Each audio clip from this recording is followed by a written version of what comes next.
இந்த வாரம் நாங்கள் 2 இன்ட்ரெஸ்டிங் வெபினார் கண்டக்ட் பண்ணுறோம். வெபினார் பார்த்தீங்கன்னா, what should you do when the market goes nowhere, investment strategies that work. மற்றும் செகண்ட் வெபினார் பார்த்தீங்கன்னா, இது வந்து women's only webinar, Kodeeswari webinar, investing between market chaos. இந்த வெபினாரில் எப்படி நம்ம இன்வெஸ்ட்மெண்ட் ஹர்டில்ஸை ஓவர் கம் பண்ணி ப்ராப்பராக இன்வெஸ்ட் பண்ணுறோம் அதை பற்றி டிஸ்கஸ் பண்ணுவோம். இந்த வெபினாரை நீங்கள் ஜாயின் பண்ணணும்னா கீழே இருக்க லிங்க்கை நீங்கள் கிளிக் பண்ணலாம். ரொம்ப நாளைக்கு அப்புறம் ஒரு நண்பரை பார்த்தேன். அவர் முதலீடெல்லாம் அதிகம் செய்யாத ஒரு நபர். மார்க்கெட்டெல்லாம் நமக்கு ஒத்து வராதுப்பா அப்படின்னு சொல்லிக்கிட்டு இருந்தவர் பார்த்த அன்றைக்கி ஓடோடி வந்து பேச ஆரம்பித்தார். ஏன்னா அதே இவர் இவ்வளோ இன்ட்ரெஸ்டடாக நம்மள்ட்ட வந்து பேசுகிறாரு, என்ன விஷயம் அப்படின்னு ஜென்டலாக அப்சர்வ் பண்ணாக்கா விஷயம் மெதுவாக வெளியே வருது. அவர் இப்போ தான் ரிட்டையர் ஆகிட்டார். ரிட்டையர் ஆனவுடனே என்ன பண்ணுறீங்க, நல்ல பீஸ்ஃபுல்லாக இருக்கீங்களா, பயங்கர டென்ஷனாக இருந்தது உங்கள் வேலையெல்லாம், வேலையில் இருக்கும்போது உங்கள் மேலே ரொம்பவே அழுத்தம் இருந்தது, இப்போ தான் ரிட்டையர்மெண்ட் வந்துடுச்சு, இன்னும் ஜாலியாக இருக்கீங்களா, எப்படி டைம் ஸ்பெண்ட் பண்ணுறீங்க, நான் ஃப்ரெண்ட்லியாக கேட்டுட்ருக்கேன். அவர் சொல்கிறார், இப்போ நான் ஃபுல் பிஸி, வேலையில் இருந்தவர் டபுள் பிஸி அப்படின்னாரு. என்ன பண்ணுறீங்க அப்படின்னு கேட்டேன். மறுபடியும் வேறு எங்கேயாவது வேலைக்கு சேர்ந்துட்டிங்களா அப்படின்னு கேட்டேன்.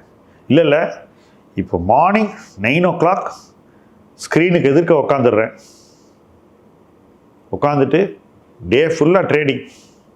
அதுக்கு தனியாக பெரிய ஸ்க்ரீன் வாங்கி வச்சுட்டேன் இப்போ, ஏன்னா எனக்கு வந்து கண்ணு சரியாக ஷார்ப்பாக தெரியாதனால பெரிய ஸ்க்ரீனு, அதில் எல்லா ஷேர்ஸும் வரும், ரேட்டெல்லாம் பார்க்குறேன், ரேட்டெல்லாம் போட்டு வச்சுறேன், ட்ரேடிங் எல்லாம் பண்ணுறேன். 3:30 வரைக்கும் ஃபுல்லாக பிஸி. அதுக்கப்புறம் ஒர்க்கிங்ஸ் எல்லாம் பண்ணிகிட்ருக்கேன், சார்ட்டெல்லாம் பார்க்குறேன்னு.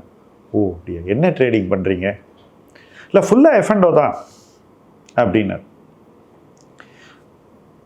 ரிட்டையர் ஆவதற்கு முன்னாடி பங்குச்சந்தைனா நமக்கு ஒத்து வராதுப்பா அப்படின்னு சொன்ன நபர் ரிட்டையர் ஆன உடனே என்ன பண்ணியிருக்காரு அப்படின்னு விசாரிச்சாக்கா F&O ட்ரேடிங் கிளாஸுக்கு போயிருக்காரு ஆன்லைன் ஃபஸ்ட்டு. இதுதான் முதல் படி. அதுக்கப்புறம் என்ன பண்ணியிருக்காருன்னா, பிளாட்ஃபார்மில் அக்கௌண்ட் ஓப்பன் பண்ணி F&O ட்ரேடிங் ஆரம்பிச்சிட்டார். டெய்லி ஆப்ஷன் வாங்குறாரு, விற்கிறாரு, ஏதோ பண்ணிகிட்ருக்காரு. இதுக்கு ஏதோ டெலிகிராம் குரூப்பெல்லாம் வேறு இருக்குது, அதில் எல்லாம் சேர்ந்துக்கிட்டார். ஒரு 1/2 டசன் டெலிகிராம் குரூப் பேர் சொன்னார். அங்கேருந்தெல்லாம் அவருக்கு டெய்லி டிப்ஸ் வருமா. இதெல்லாம் ஒரு கலெக்ட் பண்ணி நானே டெசிஷன் எடுத்து ட்ரேடிங் பண்ணுறேன் அப்படின்னு ரொம்ப பெருமைப்பட்டுக்கிட்டார். ஸோ ரொம்ப ஃபுல்லி பிஸி, டைமே கிடையாது, F&O தான் ஃபுல்லாக பண்ணுறாரு, ரிட்டையர் ஆகிட்டார். சரி, ஏதாவது இன்வெஸ்ட்மெண்ட் பண்ணுறீங்களா கேஷ் மார்க்கெட்னு? நோ நோ நோ, கேஷ் எல்லாம் பண்ணுறதே கிடையாது, ஒன்லி F&O அப்படின்னாரு. சரி, உங்கள் பியர் செட் யார், உங்களை மாதிரியே யார் செய்கிறாங்க அப்படின்னு கேட்டாக்கா, இல்லை எங்கள் சொசைட்டி, அதாவது அவங்க இருக்கிறது ஒரு அப்பார்ட்மெண்ட் பில்டிங், எங்கள் சொசைட்டியில் என்ன மாதிரி இன்னும் 2-3 ரிட்டையரிஸ் இருக்காங்க, அப்புறம் 4-5 ஹவுஸ் ஒய்ஃப்ஸ் இருக்காங்க, நாங்கள் தனியாக ஒரு வாட்ஸ்அப் குரூப் வச்சுட்டு எங்களுக்குள்ளே நாங்கள் இன்ஃபர்மேஷன்லாம் மாற்றிக்குவோம், எக்ஸ்சேஞ்ச் பண்ணிக்குவோம், நாங்கள்லாம் பண்ணிகிட்ருக்கோம் அப்படின்னாரு. சரி, நீங்கள் சொல்கிறீங்களே இந்த 7-8 பேர், இதில் யாராவது ஒருத்தர் பயங்கரமாக பணம் ஏர்ன் பண்ணிட்டாங்களா F&Oவில் அப்படின்னு? இல்லை ஒரு நாள் பிக் மணி பண்ணுவோம் அப்படின்னாரு. என்ன மாதிரின்னு? இப்போது அந்த செட்டில்மெண்ட் டே அன்றைக்கி நான் ஒரு 10,000 போட்டேன், 1 lakh வந்தது அப்படின்னாரு. சரி, செட்டில்மெண்ட் டே வாரத்தில் ஒரு நாள் இருந்து இப்போ அது எடுத்துகிட்டு போகிறாங்க, மாதத்தில் ஒரு நாள் ஆக போகுது. மற்ற நாட்களில் என்ன பண்ணுறீங்க? வாரத்தில் 4 நாள் இருக்குல்ல ட்ரேடிங், 5ஆவது நாள் தானே செட்டில்மெண்ட் டே, ரைட்? என்ன பண்ணிகிட்டு இருக்கீங்க அப்படின்னு கேட்டால், இல்லை மற்ற நாள்லாம் கொஞ்சம் கொஞ்சம் போகும், பட்டு இதுதானே முக்கியம், செட்டில்மெண்ட் டே தான் எங்களுக்கு ஃபோக்கஸ் அப்படிங்கிறார். ஸோ கிட்டத்தட்ட ஒரு முழு சூதாடியாக இவர் வந்து ரிட்டையர்மெண்ட் ஆன உடனே மாறிட்டார். சரி, இதுக்குன்னு தனியாக பணம் வச்சுருந்தீங்களா ரிட்டையர் ஆன அப்புறம் இந்த ஆக்டிவிட்டி பண்ணுறதுக்கு? ஏன்னா இது ஒரு பொழுதுபோக்கு மாதிரி இருக்குது. இப்போ உங்கள் பொழுதுபோக்குக்குன்னு நீங்கள் வந்து உங்கள் ரிட்டையர்மெண்ட்டுக்கு முன்னாடி ஏதாவது பணம் சேர்த்து வச்சுருந்தீங்களா அப்படின்னு கேட்டாக்கா, இல்லைப்பா ஃபுல் ரிட்டையர்மெண்ட் சமம் இதில் போட்டேன், ஃபுல் மார்ஜின் எல்லாம் இதுதான் அப்படின்றார்.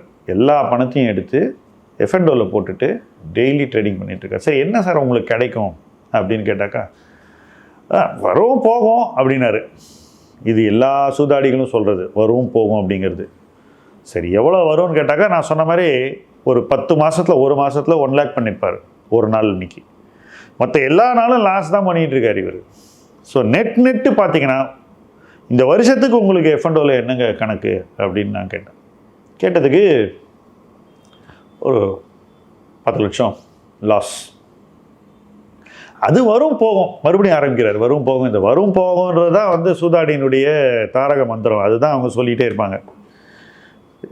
சரி, எது வரைக்கும் இதை பண்ண போகிறீங்க? இல்லை நான் இப்போ இந்த 10 lakhs நான் எடுத்துருவேன் இல்லையா, எடுத்துகிட்டு அதுக்குள்ளே மெத்தடாலஜியை கண்டுபிடிச்சிட்டு அதுக்கப்புறம் எப்படி கன்சிஸ்டண்ட்டாக பண்ணுறது அப்படின்னு யோசிப்பேன். சரி, உங்களுக்கு யார் இந்த ஐடியாவை, இந்த மாதிரி F&O மட்டும் பண்ணணுன்ற ஐடியா உங்களுக்கு எங்கேருந்து வந்தது அப்படின்னு கேட்டேன். ஏன்னா நீங்கள் தான் இதுக்கு முன்னாடி உங்களை இவ்வளோ வருஷமாக தெரியும், நீங்கள் வந்து இது பக்கமே வரமாட்டீங்களே, நீங்கள் எப்படி திடீர்னு இந்த கோதாவில் குதிச்சிங்க அப்படின்னாக்கா, ஏதோ ஒரு ஃபின்ஃப்ளூயன்சர் பேரை சொல்கிறார். இன்னாருடைய வீடியோஸ் எல்லாம் நான் பார்த்தேன் அப்படின்னு. வீடியோ பார்க்கும்போது அவர் இப்படிலாம் சொல்கிறாரு, என்னெல்லாமோ சொல்கிறாரு அப்படின்னாரு. சரி, நான் கேட்டேன், நீங்கள் அவர் ஆக்சுவலாக பணம் பண்ணுறாரான்னு உங்களுக்கு தெரியுமான்னு கேட்டேன்.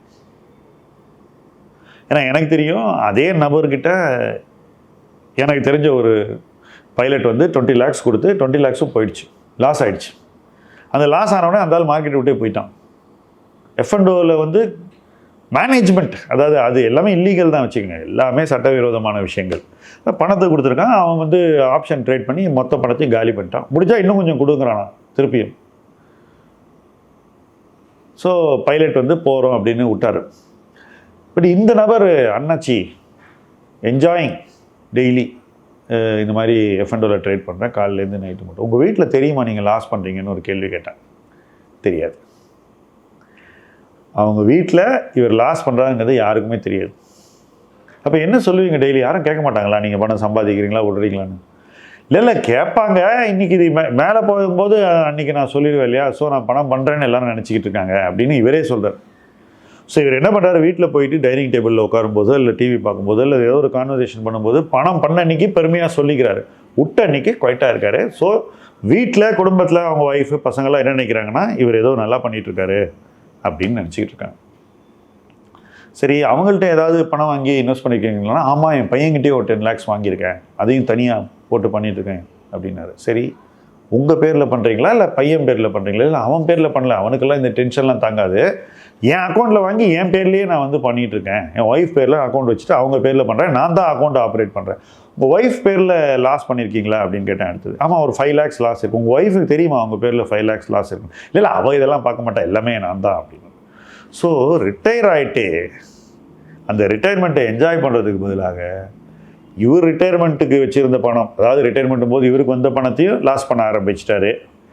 பையன் ஒழுங்காக சேமித்த பணத்தையும் அவங்ககிட்டேருந்து நான் வந்து உனக்கு பண்ணித்தரேன் அப்படின்னு சொல்லி வாங்கி இவர் பேர்லேயே பண்ணி, ஏன்னா பையன் அவன் பேரில் பண்ண முடியாது, அதில் சில சிக்கல்கள் இருக்குது, அவன் கம்பெனி அலோவ் பண்ணாது. ஸோ அவங்ககிட்டேருந்து செக்கை வாங்கி இவர் பேரில் பண்ணி அங்கேயும் லாஸ் பண்ணிகிட்ருக்காரு. ஒய்ஃப் பேரில் ட்ரேடிங் பண்ணி அங்கேயும் லாஸ் பண்ணிகிட்ருக்காரு. ஆக தான் செய்வது தப்புன்னு கூட தெரியாமல் பயங்கர எக்ஸைட்மெண்ட்டோடையும் பயங்கர ஓவர் கான்ஃபிடன்ஸோடையும் தான் பணத்தை இழக்கிறோன்ற எந்தவித கவலையும் இல்லாமல் ஒருத்தர் வந்து F&Oவில் இருக்கார். இவர் மார்க்கெட் பக்கமே வராத ஒரு ஆள். அப்படிப்பட்ட நபர்களையும் கடந்த 5 ஆண்டுகள் சந்தைக்குள் கொண்டு வந்து பணத்தை இழக்க செய்யக்கூடிய ஒரு சூழ்நிலையை இன்று உருவாக்கி இருக்கிறது. இதில் இவர் சொன்னார், நடுவில் இந்த ஹவுஸ் ஒய்ஃப்ஸ் எல்லாம் பண்ணுறாங்கன்னு, அது ஒரு தனி ட்ரெண்ட். அது 99% of people are losing money. எல்லாமே ஆப்ஷனில் தான். ஒரு விஷயத்தை செய்யறதுக்கு எவ்வளோ மென்டல் ப்ரிப்ரேஷன் இருக்கணும், எவ்வளோ டெம்பரமெண்ட் இருக்கணும், எவ்வளோ நாலேஜ் ஆஃப் மார்க்கெட்ஸ் இருக்கணும், இன்ஃபர்மேஷன் எவ்வளோ இருக்கணும். ஏன்னா மாற்றங்கள் ரொம்ப வேகமாக வருது. திடீர்னு ஒரு நியூஸ் வந்து மேலே போயிடுது கரெக்டாக அந்த க்ளோசிங் ஹவரில். இப்படி பல விஷயங்கள் மேனிப்புலேஷன் கூட நம்ம சொல்கிற அளவுக்கு வேகமாக நடக்குது. பார்த்தா மேனிப்புலேஷன் மாதிரி தெரியும் நமக்கு.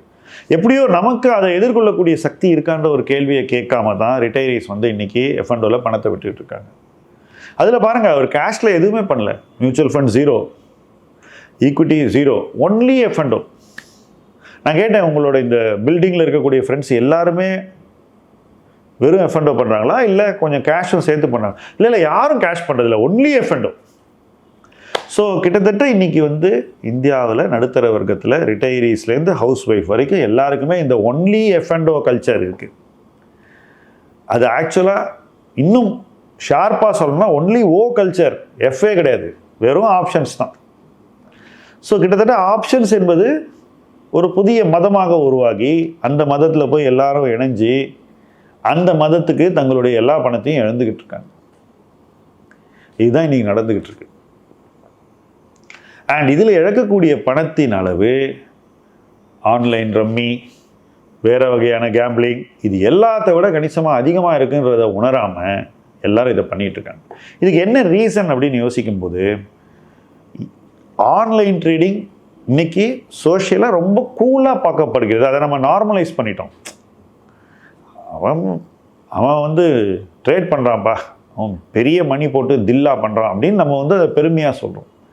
பட் ஒரு ரிட்டையரிக்கு என்ன நிதி ஆதாரம் இருக்குது? அவருக்கு கிடைச்சிருக்கிறது ஒரு லம்சம், அவருக்கு பென்ஷன் கிடையாது. இந்த பணத்தை வச்சுக்கிட்டு தான் அவர் அடுத்த 25 வருஷம் வாழணும். நீங்கள் அடுத்த 25 வருஷம் வச்சுக்கிட்டு வாழ வேண்டிய பணத்தை கொண்டு போய் ஆப்ஷன் ட்ரேடிங்கில் போய் விட்டுட்டிங்கன்னா நாளைக்கு நீங்கள் யாரை நம்பி வாழ போகிறீங்க? யார் உங்களை காப்பாற்ற போகிறாங்க? உங்களுடைய நெஸ்டெக் ரிட்டையர்மெண்ட் அப்படின்னு சொல்லுவோம். ரிட்டையர்மெண்ட் நெஸ்டெக்னா நீங்கள் வந்து ரிட்டையர்மெண்ட்டும் போது கிடைக்கக்கூடிய பணம், அதை வச்சுக்கிட்டு ரெஸ்ட் ஆஃப் த லைஃப் வாழணும். அந்த பணத்தை சேஃபாக வளர்க்கணும்னு கூட உங்களுக்கு தோணலையா அப்படிங்கிறது தான் இங்கே கொஸ்டின். பட் இது மாதிரி நபர்கள்ட்ட போய் நம்ம இதெல்லாம் செய்யாதீங்கன்னு அழுத்தி சொன்னால் கூட அதை அவங்க கேட்க போதில்லை, ரெசிஸ்ட் பண்ணுவாங்க, நம்மக்கிட்ட சண்டைக்கு கூட வரலாம். ஏன்னா அந்த ஸ்பெக்குலேஷனுங்கிறது அவங்க ரத்தத்தில் ஊறி போயிருக்கு. அது ஒரு அடிக்ஷன். ஆனால் அவங்க என்ன பண்ணுறாங்கன்னா அவங்கள மாதிரியே அடிக்ஸோட சேர்ந்துக்கிட்டு ஒருத்தருக்கு ஒருத்தர் நியாயப்படுத்திக்கிட்டு இருக்காங்க. ஆனால் அவங்க வீட்டில் மற்றவங்களுக்கு இவங்க என்ன பண்ணுறாங்கன்றதே தெரியல. தெரிஞ்சாக்கா பயங்கரமாக பிரச்சனை ஆகிடும். எப்போ தெரிய வரும்? இது தெரிய வராமல் இருக்குமா அப்படின்னு கேட்டிங்கன்னா உறுதியாக தெரிய வரும். ஏன்னா இந்த விட்டதை பிடிக்கிறேன்னு சொல்லிட்டு இன்னும் ஹையர் ரிஸ்க் எடுப்பாங்க இவங்க. அப்போ ஏதோ ஒரு பாயிண்டில் ஒரு நாள் பயங்கரமாக லூஸ் பண்ணுறாங்க, கையில் இருக்கிறதெல்லாம் போயிடும் இந்த மாதிரி ஹை ரிஸ்க் எடுத்து. அன்னைக்கு அது வீட்டுக்கு மற்றவங்களுக்கெல்லாம் தெரிய வராமல் இருக்கவே முடியாது. புரோக்கர் என்ன பண்ணுவான்? ஒரே நாளில் அந்த ஆன்லைன் போர்ட்டல் இந்த பணத்தெல்லாம் எடுத்துகிட்டு அவர் பொசிஷனை ஸ்கொயர் அப் பண்ணிட்டு அவர் அம்போன்னு விட்டுருவான். ஏன்னா அந்த பிளாட்ஃபார்மில் இவர் யாருங்கிறது யாருக்கு தெரியும்? இல்லை அவங்களுக்கு இவரை பற்றி ஏதாவது தெரியுமா? இல்லை இவருக்கு அங்கே யாராவது தெரியுமா? ஒன்றும் கிடையாது. It is a most impersonal way to become bankrupt. பிளாட்ஃபார்மில் F&O ட்ரேடிங்னா எனக்கு தெரிஞ்ச வரைக்கும் ஒருத்தன் வந்து திவால் ஆவதற்கு ரொம்ப கோல்டு பிளட்டட் மெத்தடாலஜி அப்படின்னு நான் சொல்லுவேன். ஏன்னா பர்சனல் கனெக்ட் எதுவுமே கிடையாது, யார்கிட்டையும் நீங்கள் பேச போகிறதில்ல. உங்கள் பணத்தை கொடுக்குறீங்க, நீங்கள் பண்ணுறீங்க, இழக்கிறீங்க, திவால் ஆகிடுறீங்க, அதுக்கப்புறம் உங்களுக்கு கேட்பாரு கிடையாது. யாரும் உங்களை வந்து என்ன ஆச்சுன்னு கூட கேட்க மாட்டாங்க, நீங்கள் வெளியே கூட சொல்ல மாட்டீங்க. அப்போ என்ன ஆகும்? அந்த மாதிரி நபர்களுக்கு யார்கிட்டையுமே இதை பற்றி பேசாமல் யாருக்குமே தெரியாமல் ஒரு நஷ்டத்தை பண்ணுறவங்களுக்கு என்ன விளைவுகள் அப்படிங்கிறத யோசித்து பார்த்தீங்கன்னா பயங்கரமான மன அழுத்தம் இன்னும் என்னென்னமோ வரும். இதையெல்லாம் ஒரு ரிட்டையரி செய்யணுமாங்கிறதா என்னுடைய கேள்வி. ஸோ உங்களுடைய சோஷியல் சர்க்கிளில் ரிட்டையர் ஆகிட்டு நான் F&O பண்ணுறேன்னு யாராவது சொன்னாங்கன்னாக்கா நீங்கள் அவங்களுக்கு என்ன செய்யணும்? ஃபஸ்ட்டு அவங்க செய்கிறத புரிஞ்சுக்கிட்டு அவங்க அதை செய்யணுமா கூடாதாங்கிறத அவங்க உணரக்கூடிய ஒரு இடத்துல நீங்கள் அவங்கள வைக்கணும். ஏன்னா அந்த உணர்வு வந்தால் தான் only when they realize that what they are doing is wrong அவங்க தங்களை காப்பாற்றிக்க முடியும். மாறாக அந்த ரியலைசேஷன் இல்லாமல் ரொம்ப தூரம் போயிட்டாங்கன்னா ஏதோ ஒரு பாயிண்டில் அவங்க கையில் இருக்கிற காசெல்லாம் இழந்துட்டு ஒன்றும் இல்லாமல் நிற்பாங்க. இப்போ உங்கள் ரிலேட்டிவ்கிட்டே ஃபார் எக்ஸாம்பிள் நிறைய பேருடைய சில்ட்ரனுக்கு அவங்க பேரண்ட்ஸ் கேம்பிள் பண்ணுறாங்கன்றது தெரியாது. நாளைக்கு உங்கள் பேரண்ட்ஸ் இருக்கிறதெல்லாம் விட்டுட்டாங்கன்னா நீங்கள் வந்து உங்களுடைய வருமானத்தில் இருந்தால் அவங்கள காப்பாற்ற வேண்டி வரும். ஓகே, அது பண்ணலாம், தப்பில்லை. பட் அவங்களுடைய உளவியல் ரீதியான பிரச்சனைகள்லாம் நீங்கள் எப்படி சால்வ் பண்ணுவீங்க? அதுக்கெல்லாம் உங்களுக்கு டைம் இருக்கா? எஃபர்ட் போட முடியுமா? இதெல்லாம் நீங்கள் யோசிக்க வேண்டியது. அதே போல் நாளைக்கு அவங்களுடைய கான்ஃபிடென்ஸை இழந்து ஏதாவது ஒரு விபரீதம் நடந்துருச்சுன்னா அந்த ஒரு விஷயத்தை அந்த ஃபேமிலி எப்படி எதிர்கொள்ளுங்கிறத நெக்ஸ்ட் ஜென்ரேஷன் தான் இன்றைக்கிலேருந்தே யோசிக்கணும். ஓகே, உங்கள் பணத்தையும் நீங்கள் அவங்கள்ட்ட கொடுத்து அவங்கள இதை இன்னும் செய்ய வைக்கக்கூடாது. இது ரொம்ப முக்கியமானது. நீங்கள் பேரண்ட்ஸுக்கு பணம் கொடுக்குறீங்கன்னா அவங்க இந்த மாதிரி ஏதாவது பண்ணுறாங்களா, F&O பண்ணுறாங்களாங்கிறத நீங்கள் கண்டிப்பாக பார்க்கணும். ஏன்னாக்கா இன்றைக்கி சொசைட்டியில் ரிட்டையரிஸை சதுரங்க வேட்டை ஆடுறதுங்கிறது ப்ரைமரி ஆக்டிவிட்டியாக மாறி போச்சு. யூடியூப்பில் நிறையவே இது நடக்குது, இன்ஸ்டாலையும் நடக்குது, எல்லா இடத்துலையும் நடக்குது. ஃபேக் வீடியோ போட்டு பணத்தை வாங்குறது. உங்களுக்கும் தெரியும், என்கிட்ட ஒரு ரிட்டையரி கேட்டார், என்னப்பா நாராயணமூர்த்தி வந்து இன்வெஸ்ட் பண்ணுறதுக்கு என்கிட்ட பணம் கேட்குறாரு, அதுலேருந்து எனக்கு ரிட்டர்ன் கொடுக்குறேன்னு சொல்கிறாரு அப்படின்னாரு. சார் அது ஃபேக் வீடியோ சார், ஏஐ மூலமாக க்ரியேட் பண்ணது, அது அவரே இல்லைன்னு. நிஜமாவான்னு கேட்குறாரு. 5 லட்சம் கொடுத்துட்ருப்பார் ஆல்மோஸ்ட். ரைட்? இதெல்லாம் நடக்காமல் பார்த்துக்கணுன்னா நீங்கள் ஃபஸ்ட்டு ஒரு ரிட்டையரி எந்த பக்கம் போகக்கூடாது அப்படின்றத அவங்க மைண்டில் உணர வைக்கணும். என்ன பொறுத்தவரைக்கும் ரிட்டையரிஸ் ட்ரேடிங் பக்கம் போகவே கூடாது. உங்களுக்கு பொழுது போகலைன்னா ஒரு ஃப்ரெண்ட் சர்க்கிளை ஃபார்ம் பண்ணிட்டு வேறு இன்ட்ரெஸ்ட்டை டெவலப் பண்ணிட்டு ஒரு நாளில் 4-5 ஹவர்ஸை ஸ்பெண்ட் பண்ணுங்கள். என்எஸ்சி ஸ்க்ரீன் முன்னாடி தயவு செஞ்சு உட்காராதீங்க. ஏன்னா எனக்கு தெரிஞ்சு என்எஸ்சி 93 வந்தது, அன்னையிலேருந்து நான் பார்த்துக்கிட்டு இருக்கேன். என்எஸ்சி ஸ்க்ரீன் முன்னாடி காலையில் 9:15 மணிலேருந்து 3 நேரம் வரைக்கும் உட்காந்தவன் யாருமே திவால் ஆகாமல் போனதே கிடையாதுங்க. ட்ரேடர்ஸ் பர்டிகுலர்லி ஒருத்தன் கூட திவால் ஆகாமல் வளர்ந்ததே கிடையாது. ட்ரேடர்ஸ், அதுவும் இந்த மாதிரி ரிட்டையர் ஆகி வந்தவங்க ஒரு ஆள் கூட கிடையாதுங்க. 100% லாஸ் மேக்கிங்னா இந்த ஒரு ஆக்டிவிட்டியை நம்ம சொல்லலாம். ஸோ உங்கள் உறவினர்களுக்கு, உங்கள் பெற்றோருக்கு இது நடக்கக்கூடாதுங்கிறதுல நீங்கள் தான் தீவிரம் காட்டினா அவங்க என்ன பண்ணுறாங்கன்றதை ஃபஸ்ட்டு அப்சர்வ் பண்ணுங்கள். மார்க்கெட்டில் இருக்கேன் அப்படின்னு இதை பண்ணுறேன் அதை பண்ணுறேன்னு சொன்னால் தயவு செஞ்சு கணக்குகள் எடுத்து பாருங்கள் என்ன பண்ணுறாங்கன்னு. அப்போ தான் உங்களுக்கு என்ன பண்ணுறாங்கன்னு தெரியும். இல்லைனா டைனிங் டேபிளில் நான் பணம் பண்ணேன்னு சொல்கிறது எக்ஸப்ஷன், லாஸ் பண்ணுறது ரூல். உங்கள் பார்வைக்கு வர்றது எக்ஸப்ஷன். ரூல் என்ன நடக்குதுங்கிறது உங்கள் பார்வைக்கு வரவே வராது. அது வரும்போது உங்களால் ஒன்றுமே பண்ண முடியாத ஒரு சூழ்நிலை ஏற்படும். அப்படிப்பட்ட ஒரு சூழ்நிலையை நீங்கள் தவிர்க்கணுன்னா முதல்லேருந்தே கவனமாகவும் கனிவாகவும் சரியாகவும் அவங்க என்ன பண்ணுறாங்கன்றதை புரிஞ்சுக்கிட்டு அவங்கள அந்த இடத்துலேருந்து முதல்ல வெளியேற்றுங்க. அப்படி பண்ணிங்கனாலே நாளைக்கு உங்கள் ஃபேமிலியில் எல்டர்ஸுக்கு பெயின் வராமல் உங்களால் பார்த்துக்க முடியும். இன்றைக்கி இது பண்ண வேண்டிய ஒரு கட்டாயம் இருக்குது. இன்றைக்கி ஜெயின் ஸ்ட்ரீட் வந்து பணம் பண்ணால் நாளைக்கு இன்னொருத்த வந்து பணம் பண்ணுவான். யார் வரான் கவுண்டர் பார்ட்டிங்கிறது தெரியாது. ஆனால் ஒன்று உறுதியாக சொல்வேன், இந்த சைடு இருக்கிறவங்க எல்லாருமே இழக்கத்தான் செய்வாங்க. ஒருத்தன் கூட பணம் பண்ண மாட்டான், இது உறுதி. இது நான் காலகாலமாக பார்த்த ஒரு விஷயம். டெக்னாலஜி எனக்கு தெரியும், சார்ட் எனக்கு தெரியும், அவன் இதை சொன்னான் இவன் இதை சொன்னான்னு எல்லாம் சொல்லலாம். ஆனால் other side is always more powerful than a retired person. He has far more experience, far more tools, technology, temperament எல்லாமே இருக்குது. உங்களை இந்த ஆட்டத்தில் அவன் க்ளீனாக கவுத்துருவான் ரொம்ப ஈஸியாக. அந்த அடியை அங்கே வாங்கிறதுக்கு பதிலாக அந்த இடத்துக்கு போகாமல் இருக்கிறதா ஒரு ரிட்டையரிக்கு நல்லது. ரிட்டையரிஸ் F&O பக்கம் வரவே கூடாது என்பது என்னுடைய ஃபுல் கன்விக்ஷன். நான் அதை முழுசும் நம்புகிறேன். நீங்களும் நம்புனீங்கன்னா நாம் லைஃப்பில் ஒரு பெட்டர் எக்ஸ்பீரியன்ஸை இணைந்து உருவாக்கலாம். அந்த பெட்டர் எக்ஸ்பீரியன்ஸை நோக்கி இணைந்து பயணிப்போம். முதலீட்டு களம் உங்கள் களம். நன்றி.